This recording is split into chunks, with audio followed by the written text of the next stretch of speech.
Вчера в центре Москвы случился настоящий боевик. Люди, среди которых очень быстро узнали приближенных Кадырова, устроили вооруженное нападение на офис Wildberries. Люди эти составляли свиту совладельца компании Владислава Бакальчука. В перестрелке погибло не менее 2 человек, среди пострадавших числятся полицейские.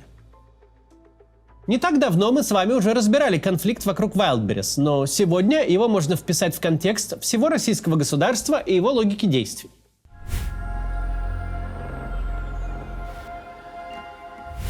Существует навязанный государством стереотип, согласно которому новейшая история России делится на 2 неравных периода.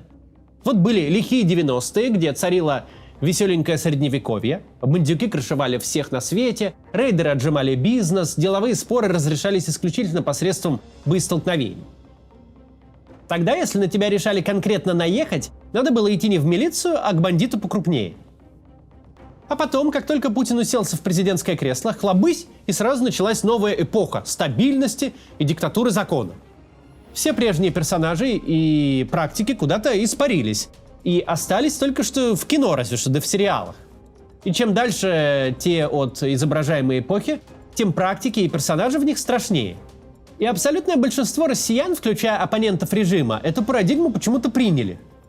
Поэтому, когда происходит нечто такое, как вчера в офисе Wildberries, начинаются рассуждения в духе «У-у-у, 90-е возвращаются!». Но, строго говоря, у нас нет никаких настоящих причин думать, что 90-е куда-то уходили.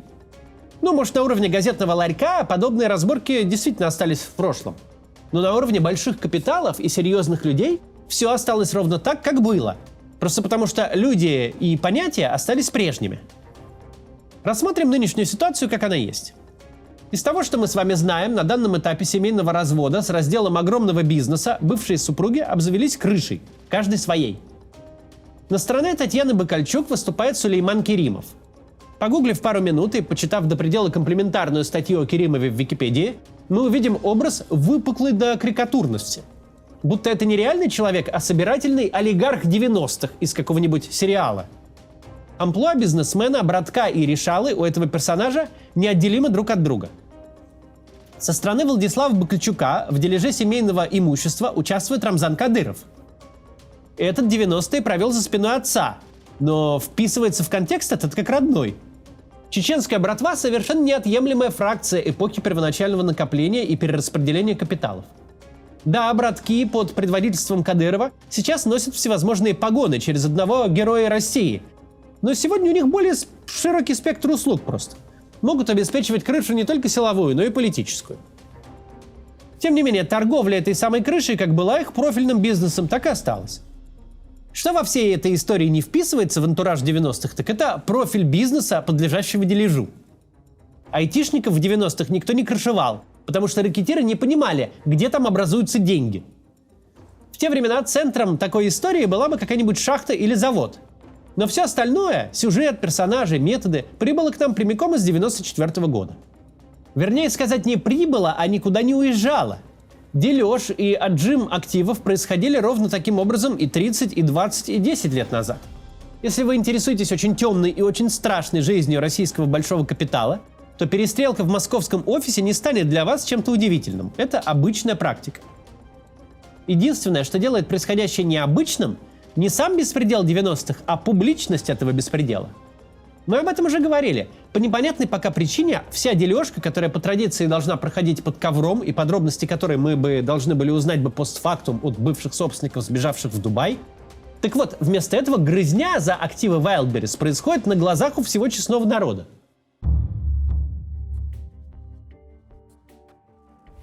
Мы уже знаем слишком много деталей, причем не из утечек и сливов, а прямо от непосредственных участников событий. Не просто какая-то перестрелка в Москве случилась, но сразу понятно, кто, с кем и по какому поводу стрелялся. Потому что сразу обе стороны конфликта бегут в паблик комментировать инцидент. В самой по себе истории вокруг Wildberries нет совершенно ничего необычного, она банальна до скуки. Однако вот публичность происходящего позволяет предметно поговорить о том, как изменилась Россия с тех самых 90-х, на мифе о которых нынешний режим во многом строит свою легитимность. Сейчас только прервемся на рекламу, а потом поговорим. Россия на 157-м месте в рейтинге Global Peace Index, практически в самом его конце. Не самая безопасная сейчас страна для жизни, не лучшая для ведения бизнеса или воспитания детей. Поэтому все больше людей принимают решение уехать. Кто-то уезжает в страны Европы, кто-то в Соединенные Штаты, которые в рейтинге легкости ведения бизнеса стабильно входят в первую десятку стран. Если вы хотите переехать в Америку, присмотритесь к компании «Мигратор». Это единственная компания на российском рынке, которая гарантирует, вам одобрят петицию на американскую визу или вернут деньги в полном объеме. Это условие будет прописано в вашем договоре. В компании «Мигратор» работают только лицензированные адвокаты с средним опытом работы от 15 лет. Среди них немало русскоязычных, что будет большим плюсом. Так не возникнет непонимания при обсуждении разных бюрократических тонкостей. А если окажется, что у вас нет шансов визу получить, вам так и скажут, причем до заключения договора. Компания имеет более 2000 довольных клиентов и средний процент одобрения кейсов 95%. Создал компанию «Мигратор» предприниматель Алексей Пудов. Из-за ошибки миграционного адвоката он сам при подготовке визы в США потерял жену и не виделся с ней больше года. После этой ситуации он основал собственную компанию, где ключевым принципом является честность и гарантия результата в договоре. По какой программе вы бы не хотели переехать? По визе талантов, если вы маркетолог, фотограф или, например, блогер, по рабочей визе или визе предпринимателя, вам так или иначе понадобится помощь миграционного адвоката. Записаться на бесплатную консультацию вы можете по ссылке в описании. Узнайте, какие у вас шансы на получение визы в США. Эмигрируйте без проблем и с комфортом. Продолжаем. Есть очевидный факт, о котором многие за давностью лет забыли. В кресле президента Российской Федерации сидит бывший вице-губернатор Санкт-Петербурга, отвечавший за внешнеэкономические связи в первой половине 90-х годов. Даже если бы мы ничего не знали о крепких и взаимовыгодных связях Путина с тогдашними хозяевами Питера, тамбовской преступной группировкой, то сама путинская должность рассказала бы нам о масштабах этой дружбы. В эпоху, когда главное бабло в стране делалось на импортно-экспортных операциях, когда вся преступность плотно концентрировалась вокруг портов, таможенных пунктов и пограничных переходов, когда на одной партии компьютеров можно было бы стать долларовым миллионером, в эту эпоху один невзрачный персонаж отвечал за внешнюю торговлю в крупнейшем портовом городе страны. За поставки гуманитарной помощи, за тарифы и льготы, за создание и деятельность главного источника обогащения совместных предприятий, из которых за счет тех самых льгот выкачивалось фантастическое бабло. У Путина был ключ от границы, его подпись открывала путь к миллионам долларов. Можно с полным основанием предположить, что было лишь два варианта. Либо Владимир Путин крепко дружил с братками, которые тогда обогащались на внешнеэкономической деятельности, либо он уже 30 лет лежал бы как в могиле. Тот, кто возглавляет нашу страну, кто транслирует сверху вниз свою логику и образ действий, не просто не антипод 90-х, он эти 90-е собой олицетворяет. Если же мы посмотрим, кто составляет путинский ближний круг, то обнаружим, что и эти персонажи оттуда же. Ни для кого из них формат дележки активов Wildberries не является чем-то новым или необычным. Все их миллиарды, дворцы, самолеты и яхты произошли из подобного рода не вполне добровольных сделок. Когда-то Леонид Парфенов охарактеризовал путинскую эпоху так: это 90-е с нефтью по 100. И действительно, за 30 лет не было построено ни единого института, который защищал бы права собственности. А те, что начинали строиться, были вскоре разрушены. И если права собственности оспариваются, в России нет механизма, который позволяет разрешать конфликт цивилизованным образом. Понятное дело, что когда спор идет о миллиардах, когда к нему привлекают заступников типа Керимова и Кадырова, нет особого смысла ходить в суд. Это тебе не дележ гаража или квартиры. Тут выиграет не тот, кто прав, а тот, у кого крыша круче. При этом с практической точки зрения проиграют, скорее всего, обе стороны. Ведь крышам проще договориться между собой и обезжирить коммерсов до костей. Но если в государстве есть люди, которые стоят над судом и законом, то со стороны конфликтующих супругов, владельцев Wildberries, совершенно логично обращаться к таким персонажам, а не к суду и закону. Потому что решение суда и исполнительный лист – плохое подспорье против огнестрельного оружия.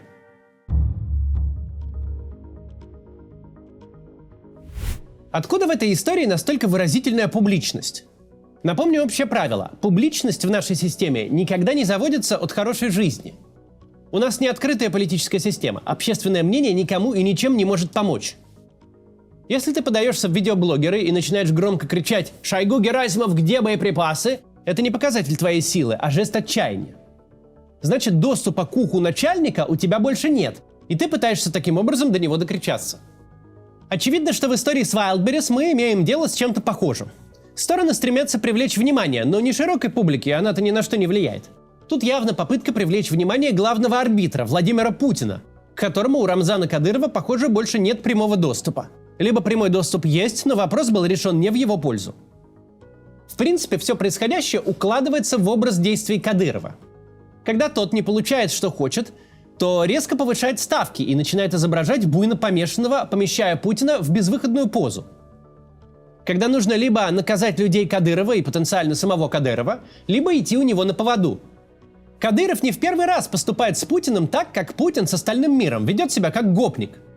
Демонстративно совершает что-то беззаконное и возмутительное и заставляет начальника раз за разом прогибаться, раз за разом переподтверждать особое положение и близость к телу. Если предыстория, которую нам рассказывают, верна, если Керимов лично привел Татьяну Бакальчук за руку к Путину, чтобы она получила высочайшее разрешение на слияние Wildberries со структурами Керимова, то все становится на свои места. Главный начальник уже принял решение. Теперь нельзя убедить его такое решение откатить, можно только заставить. Пойти на публичное обострение, создать ситуацию, когда уже нельзя всех собрать в кабинете и что-то тихо порешать. Ведь теперь передел активов Wildberries стал достоянием общественности. Это привычный стиль Кадырова.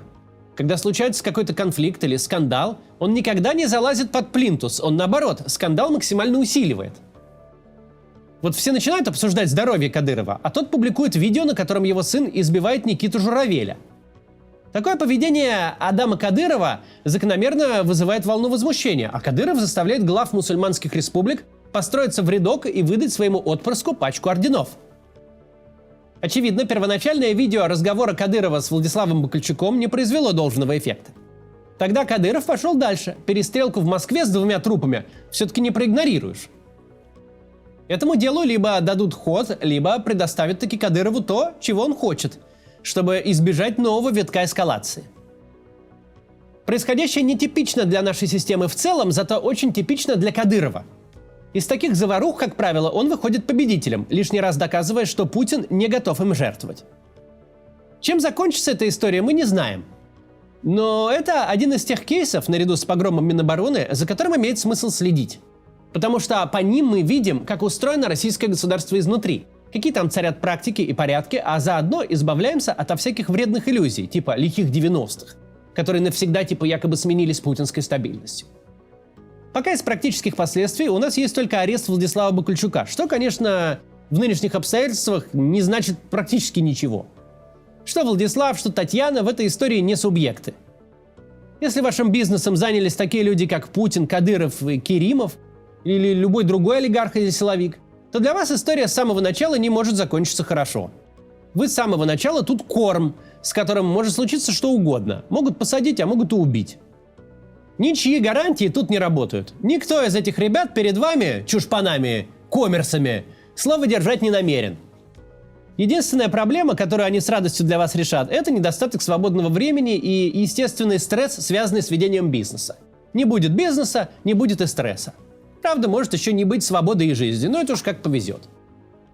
Самые умные сразу все понимают, стремятся как можно быстрее и на лучших условиях выйти в кэш и уехать в один конец в солнечный Дубай, Тель-Авив или дождливый Лондон, как кому повезло с паспортами. Истории же тех, кто верит людям, которым верить нельзя, кто считает, что среди них можно найти себе друзей, кто не бежит как можно дальше и как можно быстрее, бывают очень печальными, и потеря бизнеса не самая большая из бед. До завтра.